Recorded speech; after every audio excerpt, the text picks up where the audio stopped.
"Human, it's been over a month. Why haven't you claimed me yet?" she said as she undressed Asterisk. The cabin hummed with the low, ever-present thrum of the ship's engine, steady, unchanging, like the beat of a heart they refused to feel. "Commander." Martin Fleet sat rigid in the pilot's chair, hands resting on the console, even though the ship was on autopilot. His gray-blue eyes, the color of storm-racked oceans, stared ahead at the void of neutral space. Cold stars pierced the darkness, each one indifferent to his grief, his silence, his restraint. Behind him, the sound of bare feet on metal broke the quiet. He didn't turn. He didn't have to. He could feel her always. Her presence was heat. Against the cold steel of his discipline, a constant pressure against the walls he had so carefully built.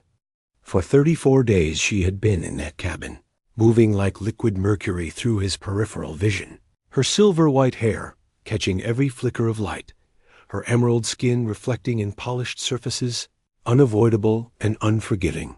Human. Came her voice, low and deliberate, each syllable thick with meaning. "It's been over a month, and you haven't deflowered me." Martin's jaw clenched. His fingers tightened on the armrest. Still, he said nothing. Leda moved closer, the shift of the air announcing her more than her steps. He saw her reflection. In the console bare shoulders, the black curve of her suit slipping from her collarbone. Her vertical pupils shimmered like twin moons, watching him, testing him. "You command a starship," she said, leaning against the frame of the bunk with infuriating ease, "but can't manage a single conversation. Remarkable." "We're not here to talk," he muttered, eyes fixed ahead. She tilted. Her head, that silver hair cascading over one shoulder. "Then what are we here for, Commander?" she asked, the title dripping with sarcasm. "Because from where I'm sitting, we're just two sentient beings in a very small room, pretending not to exist." Martin stood abruptly. Her presence burned behind him like a star too close to orbit. "You're a prisoner of war." She laughed, soft and melodic, like wind chimes in a broken place. "Is that what they told you? That there's a war?" "There will be," he said, tone flat. "There doesn't have to be." She was behind him now, close enough that the warmth of her skin raised the hairs on his neck. "But you're doing your part to make sure it happens. Punishing yourself for something that wasn't your fault. Jenkins, don't." His voice cracked like frost underfoot. "Don't say his name." Her voice gentled. "He died. That wasn't your doing. But this? You isolating yourself, refusing to see me, refusing to feel anything? That's on you." Martin spun around, chest tight, grief tangled with fury. "You don't know me. I know you haven't slept more than 2 hours a night. I know you flinch at loud noises. And I know that if I take off this suit and stand in front of you, glowing and real, you'll still pretend you don't want me." She reached for her shoulder seam, peeling back the fabric slowly, deliberately. "So I've decided," she said, her voice calm and steady, "if you won't acknowledge me, I'll make myself impossible to ignore." He didn't stop her until the suit had slipped to reveal the delicate pattern along her collarbone. Those glowing swirls unique to her kind, beautiful, yes, but also unmistakably sacred. Martin's hand shot out, gripping her wrist. "Stop." "Why?" Her eyes met his, sharp and unyielding. "Give me one honest reason." The ship's proximity alert screamed to life. Martin dropped her wrist, adrenaline overriding everything. "Incoming vessel," he said, pivoting to the console.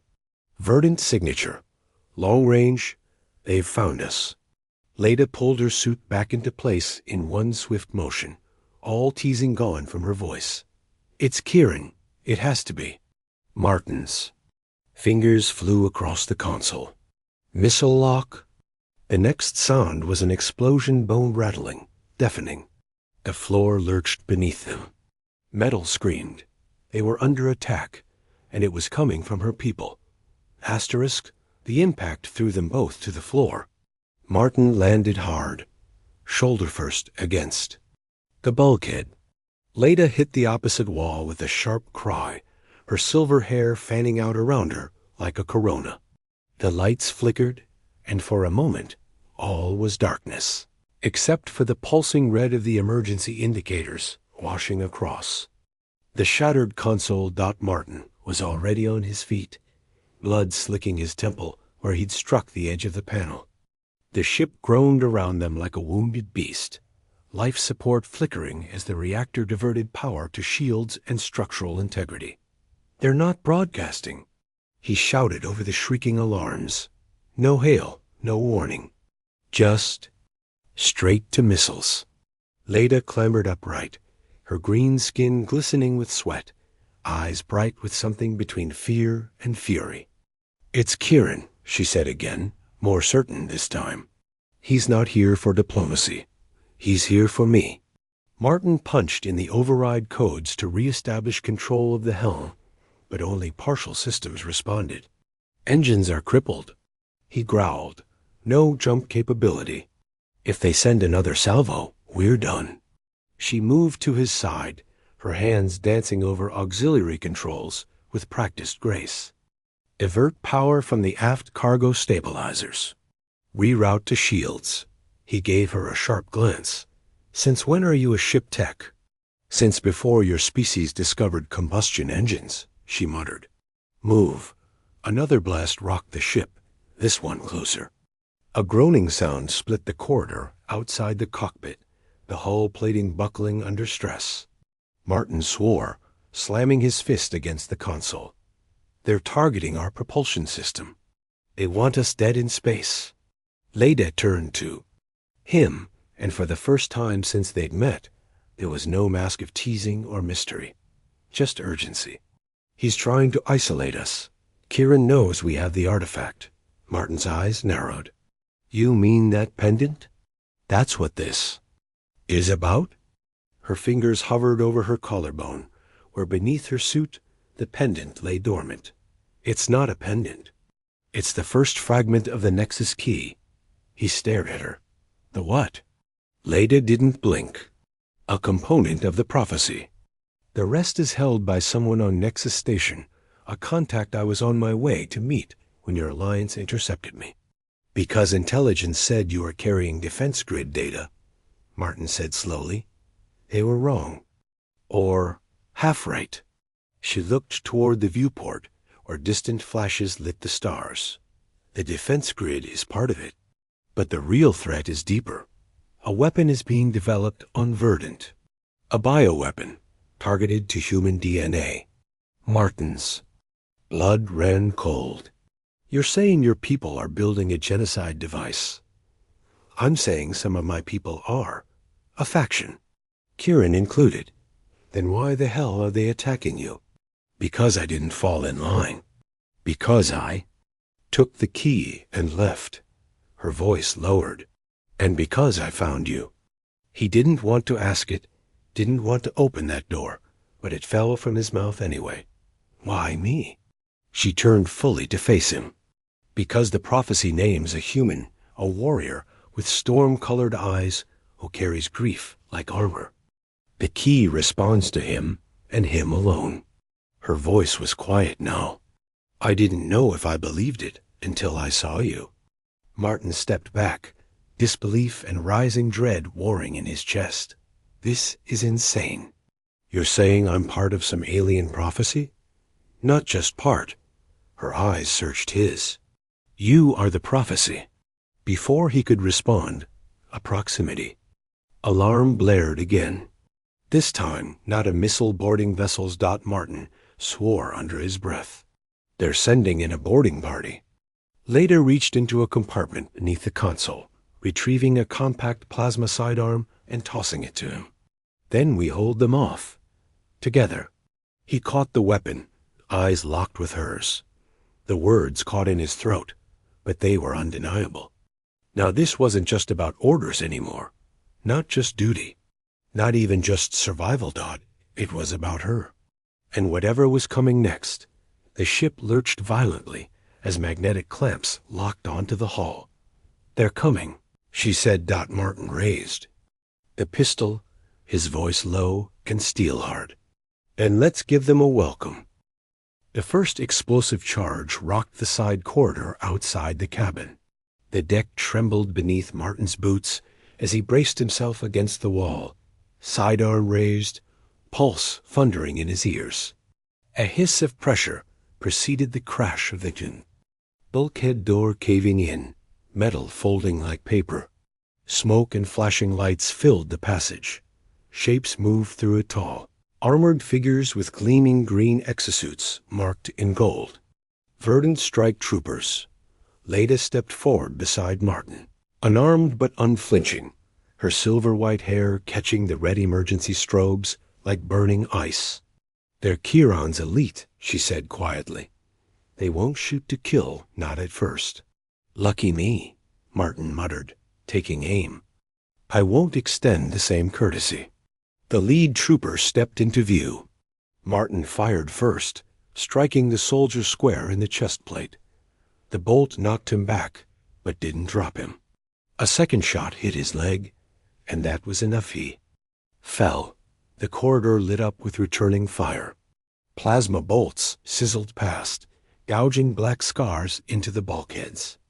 Martin ducked back into cover, eyes scanning for any breach in their formation. "They'll flank us in 30 seconds, Leda said, already tapping commands into the console. "There's an escape pod in the auxiliary bay. We can't win a firefight against an entire strike team." Martin fired again, grazing another soldier's shoulder. "Then let's move." They ran together, ducking down a maintenance shaft as the enemy surged into the cockpit behind them. The narrow crawl space rattled with the sounds of pursuit. "Won't make it to Nexus in this condition?" Martin hissed. "No jump drive, half our systems fried. We don't need to make it all the way," Leda said. "Just far enough." "Far enough for what?" "To get the key to someone who can help us." She paused as they dropped into the cargo bay. "Matriarch Pella." Martin's brows pulled together. "Who the hell is that?" "A seer. Neutral.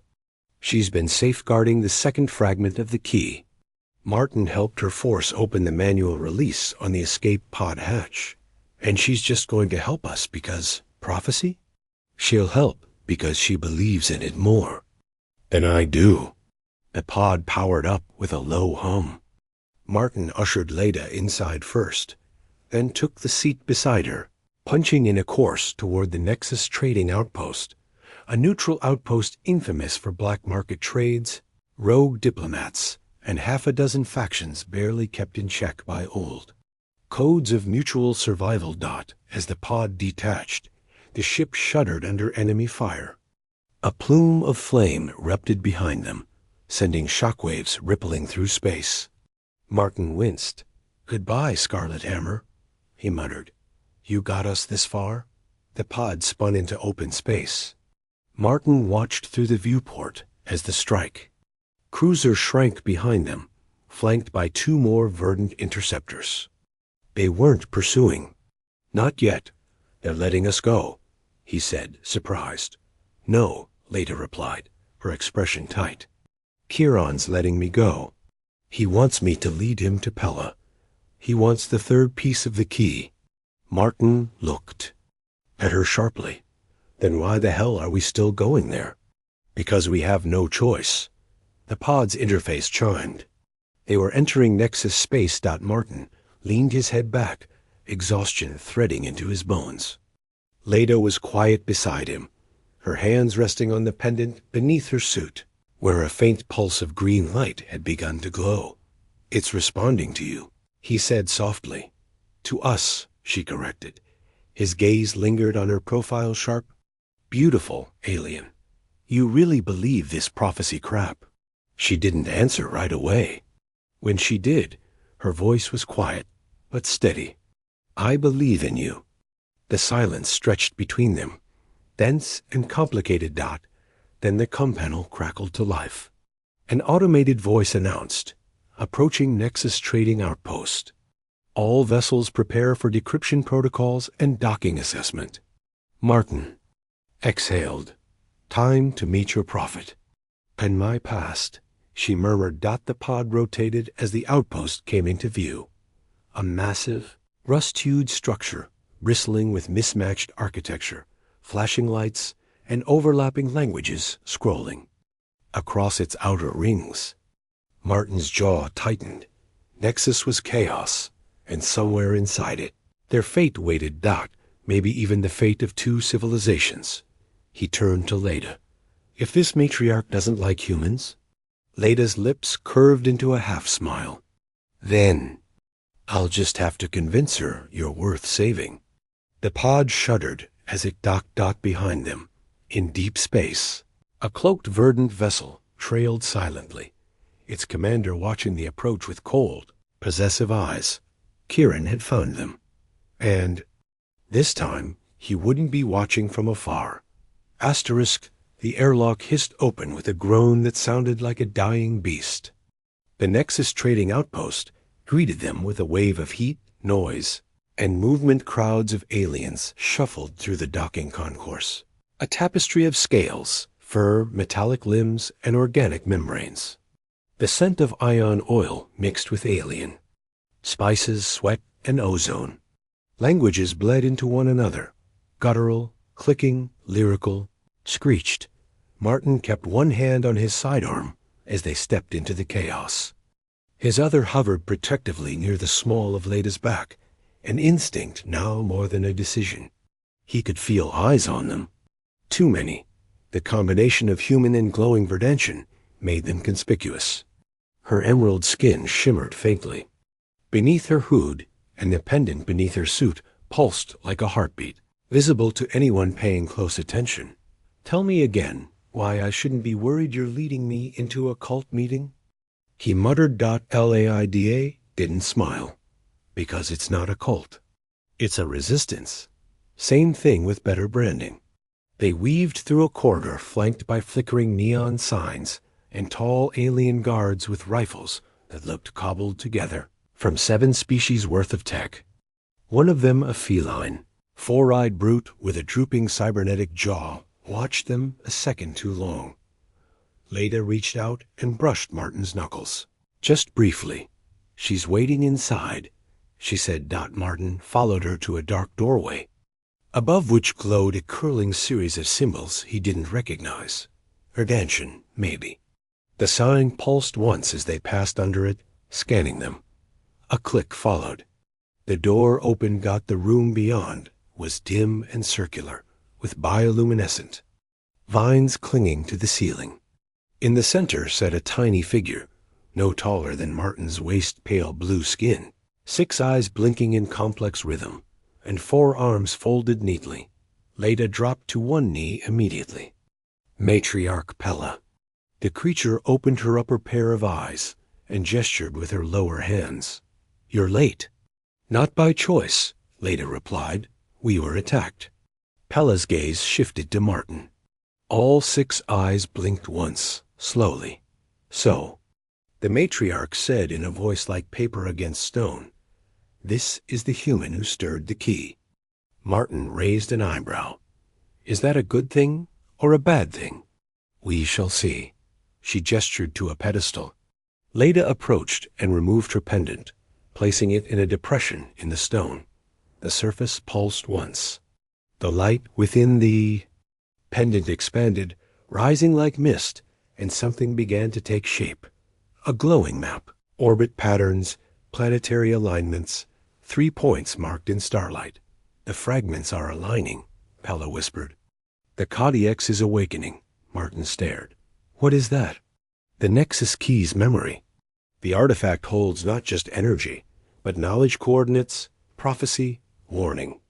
And now, she looked directly at him. We await the third.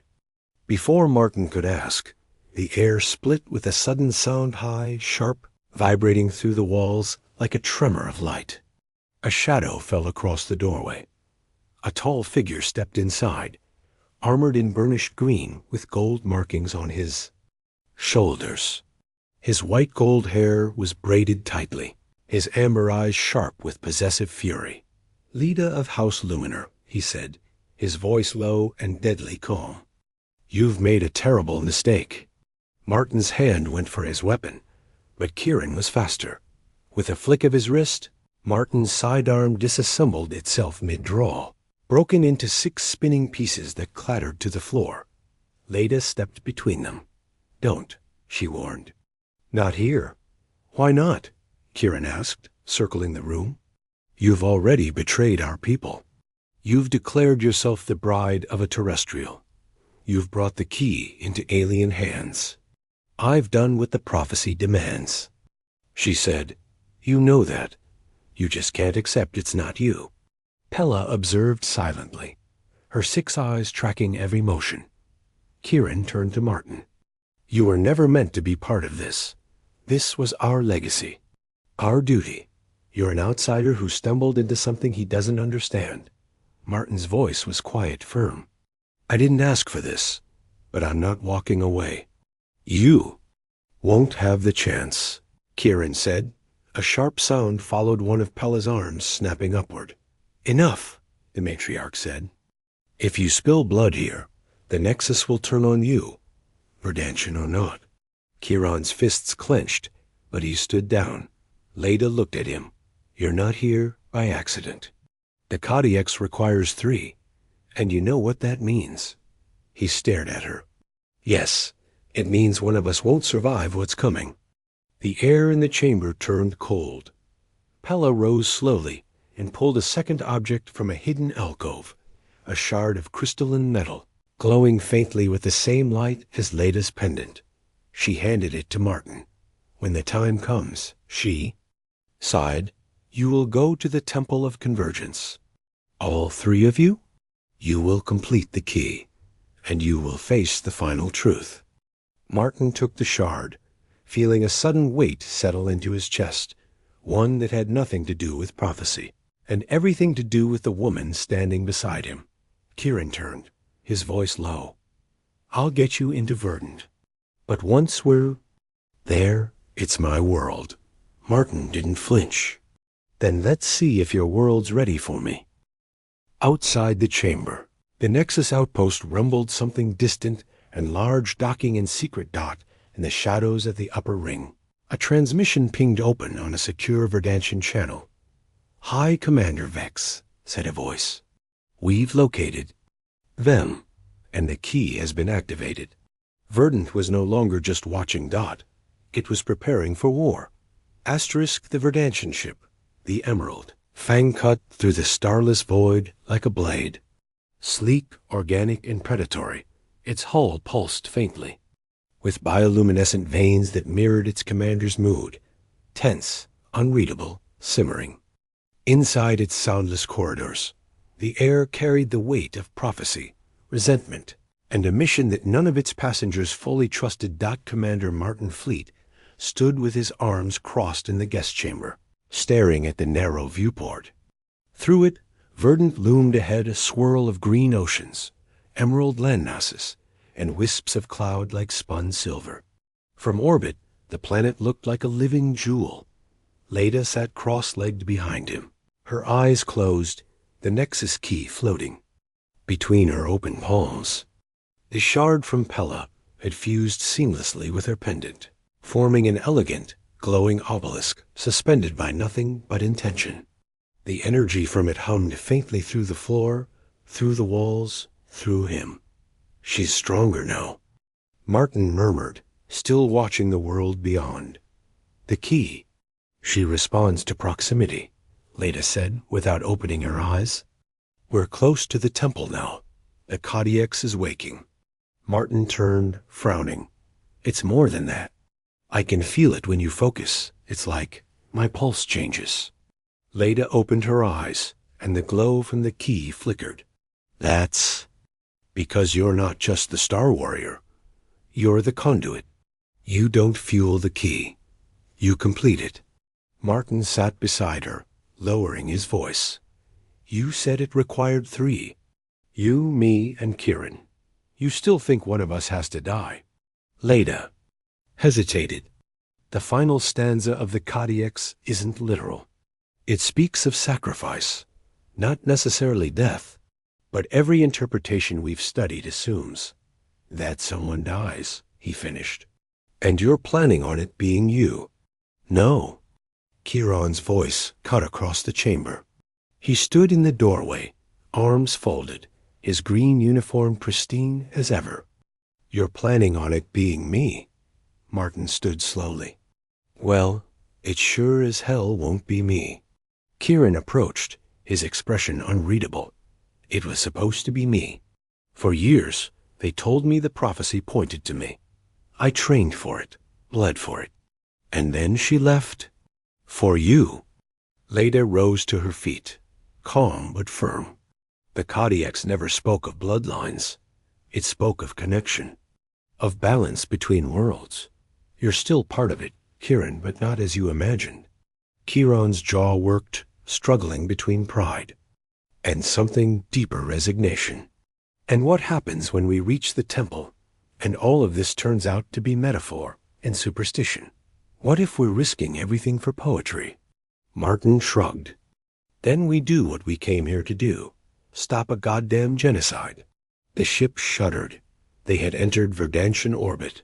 The view changed now, showing the gleaming towers of the capital, Verdome. Spires made of living crystal rose like veins from the ground, pulsing with energy.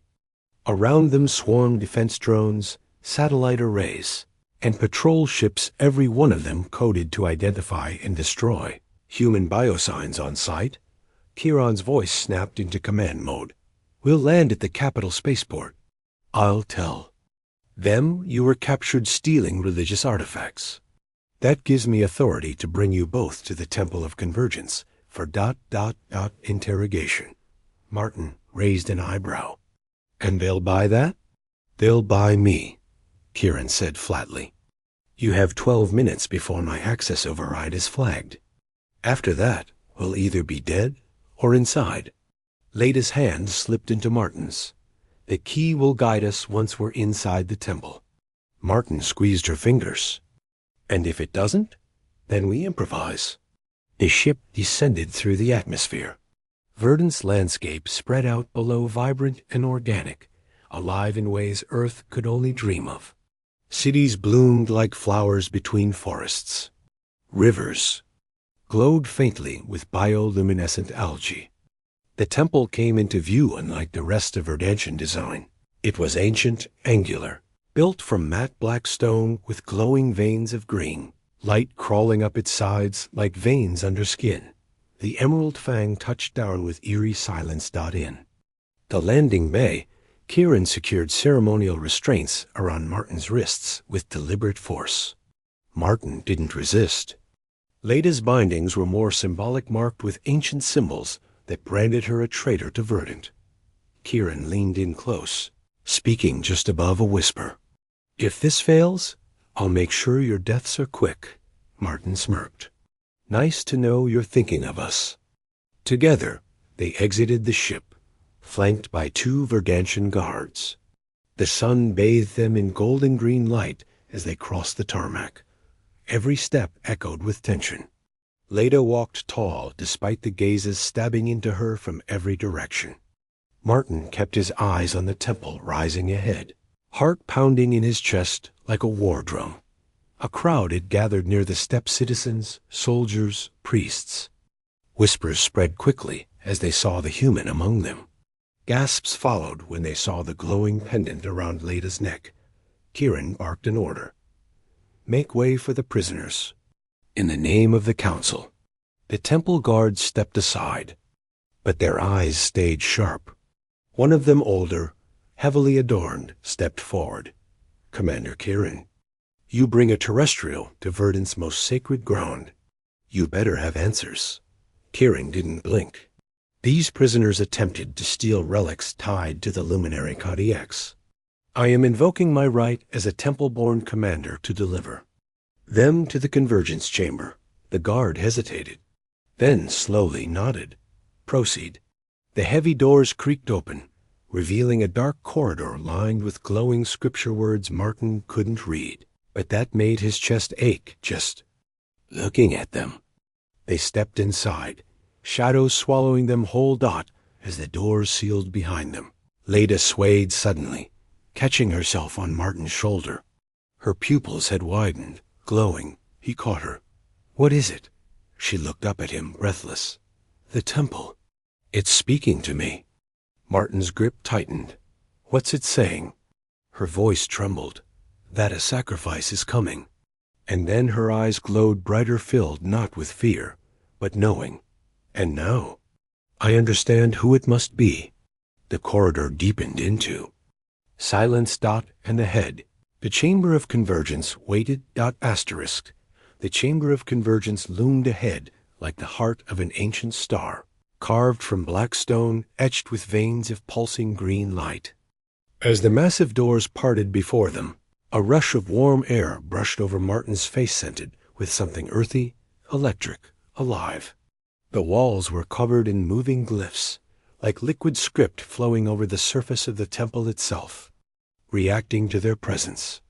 Martin stepped forward cautiously, eyes scanning every detail. Leda walked beside him, pale and luminous, her breath shallow. Kieran followed last, eyes narrowed and hand resting near his weapon. The moment the doors sealed behind them, the silence was absolute. At the center of the chamber stood a pedestal, shaped like a flowering crystal bloom, and above it, suspended in a pillar of light, hovered the final fragment of the Nexus key. It spun slowly, responding to their proximity, casting flickering shadows on their faces. Leda whispered, "This is where it ends." Martin stepped closer. "Or begins." The air around the pedestal pulsed with anticipation. The two fragments they carried began to vibrate in response, tugging gently toward the third. Martin exchanged a glance with Leda. "Ready?" he asked. She nodded. Together, they extended their hands. As their shards connected with the hovering core, a blinding burst of light erupted through the chamber. Energy lashed out in tendrils. One struck Martin square in the chest, but instead of pain, he felt something deep, resonant, like the universe had inhaled. The three pieces became one, and the key awakened. It didn't hover now. It sang. Its glow spiraled upward, painting the walls in visions. Martin saw 1,000 possible futures verdant in ashes, earth shattered, blackened by war. Then another future verdant and earth joined, healing, building, reborn. Then the visions shifted. A figure stepped forward from the light. High Commander Vex. Martin's blood went cold. "He's here." The temple shuddered. A sidewall detonated, inward with a thunderous crash, showering them in debris. Smoke poured in. From the hole emerged Vex, tall, powerful, eyes burning with fanatical purpose. Behind him came armored Verdantian soldiers with weapons drawn. Kieran drew his sidearm immediately and fired, but Vex activated a personal shield, deflecting the bolt. "You should have stayed loyal, Kieran," Vex sneered. "Instead, you sighed." With this alien-tainted prophecy and a human, Martin stepped in front of Leda, weapon raised. "You're too late. The key's been activated." Vex's smile was ice. "Then I'll kill you, take it, and rewrite the prophecy myself." He charged. Kieran moved to intercept, but Vex was faster.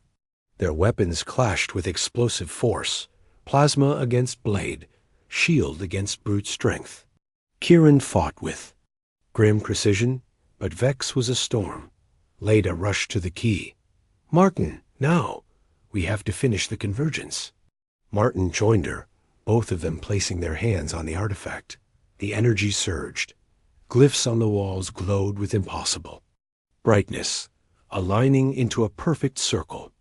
The power tore through them both, not destructive, but deeply invasive. It stripped away fear, doubt, pain, leaving only truth. Martin saw Leda's face, and for the first time, he saw her not as alien, not as prophecy, but as home. She whispered through the storm of light, "The Kodiaks lied. The sacrifice isn't death. It's surrender. Martin understood. He let go of guilt, of grief. Of Jenkins. He gave the key his whole self, not his life, but his walls.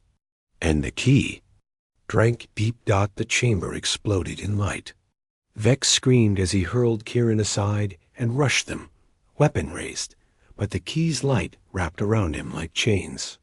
He froze mid-strike, body convulsing. Leda turned, eyes glowing. The key's draining his hate.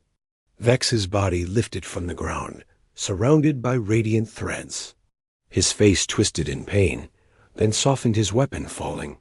The energy unraveled him, not with destruction, but release. It twisted ambition, the hate, the fear, all stripped away. He collapsed to the ground, alive, empty. The soldiers behind him fell to their knees in silence. Then the key sent out a final pulse. Across verdant, black sites where the bioweapon had been stored, disintegrated in an instant, rendered inert. Their programming unraveled by the key's logic. The future had changed. The light faded. Silence returned. Martin dropped to his knees, breathing hard. Leda caught him, arms wrapping around his shoulders. Kieran limped to them, blood on his temple, eyes wide. "You did it," he rasped. "The prophecy." Leda looked at Martin. The prophecy was only a guide. We were the truth. Temple guards rushed in, but froze at the sight of the glowing key. Vex unconscious at their feet, and the three standing around it. The eldest among them knelt. The Star Warrior, he sighed, bowing. The Emerald Bride, and the one who gave up pride to protect us all. The chamber bowed as one. 6 months later, aboard the newly christened Unity, Martin stood beside Leda on the observation deck, watching Earth rise on the horizon. Her hand rested over her belly, the faint glow beneath her skin signaling something. "Knew a child, their child. You ready for this?" he asked. "To meet your mother?" "Not even remotely." Martin laughed, drawing her close. "She'll love you. She'll kill you when she finds out we got married on Verdant without telling her." "She'll survive," he said, kissing her softly. "We all did," Leda smiled. "Human male," she whispered, echoing her first words to him. "Aren't you glad I didn't let you ignore me another month?" He smiled into her kiss. Some things he'd learned were worth waiting for, but not too long. Asterisk.